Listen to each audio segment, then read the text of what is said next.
Bonjour les amateurs de vin, allez on est reparti. Aujourd'hui on va dans le Rhône, entre Sorgues et Châteauneuf-du-Pape, au domaine du Père Brun. Alors le domaine du Père Brun, on l'a proposé pour la première fois l'an dernier sur le groupe. C'était la première cuvée du domaine. Nicolas Brun, le vigneron, faisait sa première cuvée. Ça a été un très gros succès. Donc on est super content de vous présenter ce domaine parce que notre objectif c'est certes de vous proposer des grands vins, des vins un peu prestigieux, mais aussi de vous faire découvrir des tout petits domaines, des vignerons qui débutent et qui seront certainement les belles stars de demain. Allez, on est parti!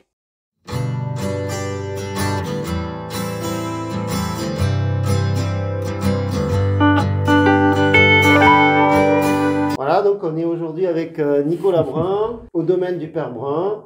Alors Nicolas, peux-tu nous dire exactement où on est ici? Alors en fait, on est sur la commune de Sorgues, donc qui se trouve entre Avignon et Châteauneuf-du-Pape. Et Châteauneuf-du-Pape, l'appellation Châteauneuf-du-Pape, elle est à combien d'ici? Alors le panneau est à peu près 1,2 km et les premières terres sont à peu près pareil à 1 km. On avait acheté son vin il y a 15 mois maintenant, c'était en septembre 2022. Ça a été un très gros succès sur le groupe. Nicolas a travaillé en même temps que élever son vin. Et maintenant, Nicolas, t'en es où? Alors maintenant, j'en suis où je me lance à 100% à mon compte. Donc en 2016, j'ai décidé de récupérer l'exploitation familiale, où j'ai commencé un peu à travailler à Châteauneuf-du-Pape en même temps de reprendre un hectare 20. Ensuite, j'ai démarré ma première production en 2020 et donc ma première commercialisation en 2021. Alors globalement sur le groupe, ça a été vraiment un gros succès, ton vin a été super apprécié. Et par ailleurs, ça fonctionne bien? Alors ça fonctionne même très bien. Donc le 2020, tout a été vendu en bouche à oreille. C'est parti en moins d'1 an. Le 2021, du coup, j'avais un peu plus en production. Donc j'ai essayé de démarrer les concours. Donc j'ai eu des étoiles au guide Hachette, médaille d'or à Terre de Vin, médaille d'or au concours de Lyon. Et j'ai eu le trophée des jeunes viticulteurs du Vaucluse. Nicolas, tu nous as dit que pour toi, l'environnement c'était super important. Le bio, oui, non? Alors oui, je vais venir au bio. Donc je vais démarrer une conversion cette année. Donc pendant 3 ans, ça sera en conversion. Et donc après, le millésime de la 4e année pourra être homologué bio.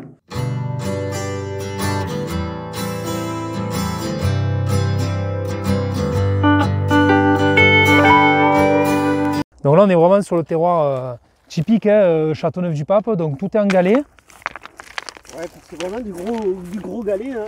C'est pas le petit galet que parfois on... Ah non, ici, alors il y a des endroits où on ne voit même pas la terre. Ouais, donc c'est pour te dire. Et après, on est vraiment sur de l'argile. Voilà. Vraiment, c'est une terre qui est assez souple, grâce aux cailloux, donc qui est bien drainée quand il pleut, qui restitue bien la chaleur sur la vigne. Donc vraiment, on va avoir de la grosse maturité.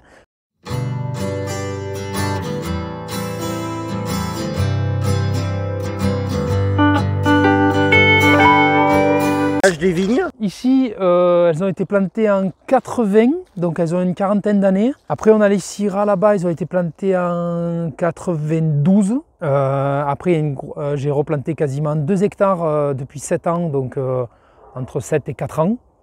Et après, sinon, j'ai des vieilles vignes qui ont été dans les années 70. Petite proportion, mais donne un super raisin, quoi. Donc là, on est sur une parcelle juste devant l'exploitation. Donc c'est une parcelle où j'ai fait une grosse complantation. En fait, j'avais quasiment 50% des pieds qui étaient morts. Et je me suis dit, je ne peux pas arracher les vieilles vignes. Donc tant pis, on va complanter. On en arrache 50%, on replante.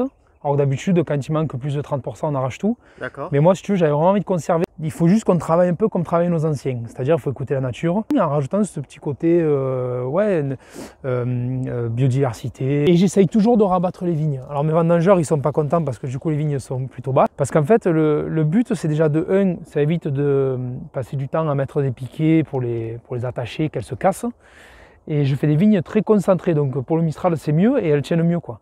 Tu vois, parce que ici, tu verras, là, on est à l'abri du vent. Donc la vigne, déjà, elle a poussé un peu plus, tu vois. Mais en fait, quand il y a le Mistral qui vient me pousser avec les feuilles, si tu veux, la vigne, elle bouge assez.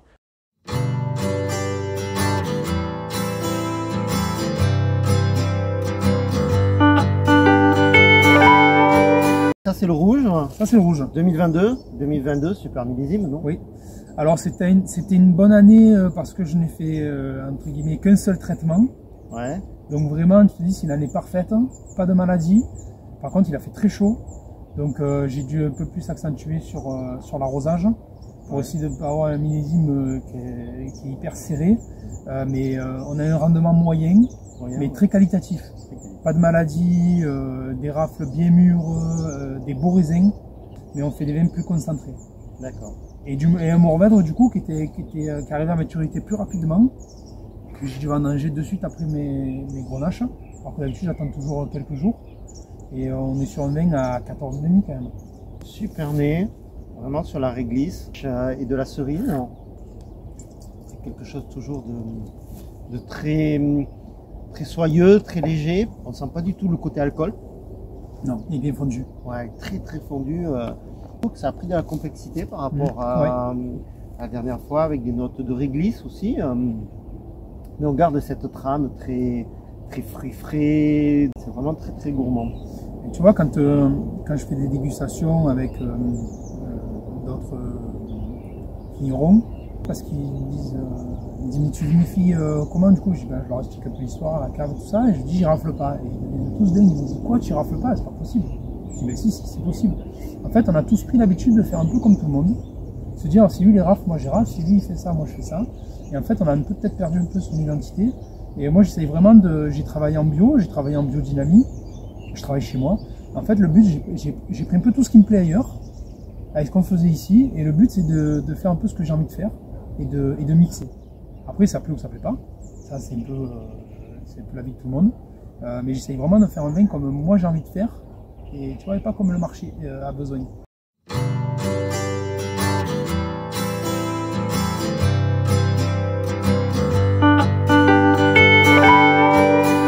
Donc j'aimerais le mettre en bouteille d'ici 2 mois grand maximum. Donc c'est une année plus de rendement. On a eu une très bonne année quand même, une belle pluie au mois de juin qui a permis de vraiment sauver la récolte pour les fortes chaleurs. Mais le mois de fin août, on a une semaine où on est monté quand même à 39 degrés. Donc là, du coup, on a perdu un peu de jus, donc il y a un peu plus de concentration. Et on est sur un vin plus élégant. C'est toujours, on sent toujours la trame de fruits, de poivre sur la finale.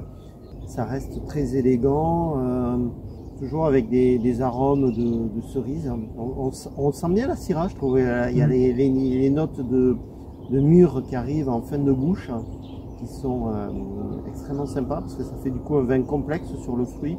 En fait, tu te rends compte que le 2023 est déjà prêt.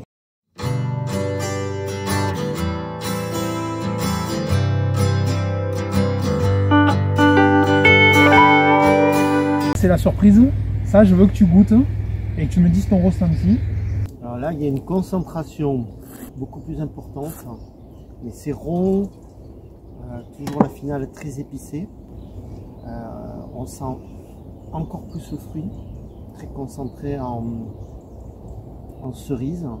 On a l'impression de manger une cerise mûre sur l'arbre, l'impression de boire un Châteauneuf, très gourmand. Alors en fait je vais t'expliquer tout simplement, j'ai une parcelle derrière qui a mon âge, qui a été plantée en 90, à 33 ans. C'est pas les plus vieilles de mes vignes, mais si tu veux c'est pareil, c'est quand tu goûtes le raisin, me demande pas pourquoi, il a un goût différent des autres parcelles. Pourtant tu vois tout est attenant, mais il a un goût différent. Et en fait si tu veux, ça fait des années qu'à chaque fois que je goûte, je me dis punaise, ah c'est bon quand même. Rien qu'en goûtant le raisin, je me dis punaise c'est bon. J'y allais, je me fais plaisir, je me fais une petite cuvée, micro-cuvée, donc il y a 5 hectos, très grosse majorité grenache de cette parcelle-là, et un bol de syrah pour donner un peu plus de couleur. Et donc du coup on arrive à 90-10, donc on est vraiment sur très grosse concentration, on est sur 15 degrés, donc si tu veux j'en ai fait une belle cuve, mais j'en ai pris une portion, vraiment que j'ai mis à part, en me disant ça va être une cuvée.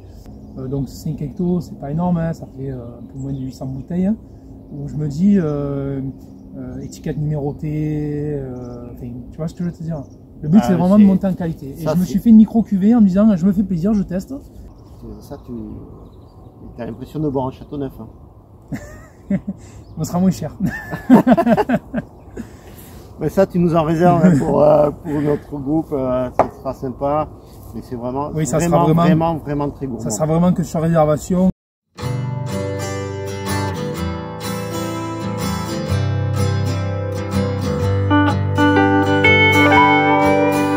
Alors là, du coup, je vais te faire déguster donc le nouveau rosé.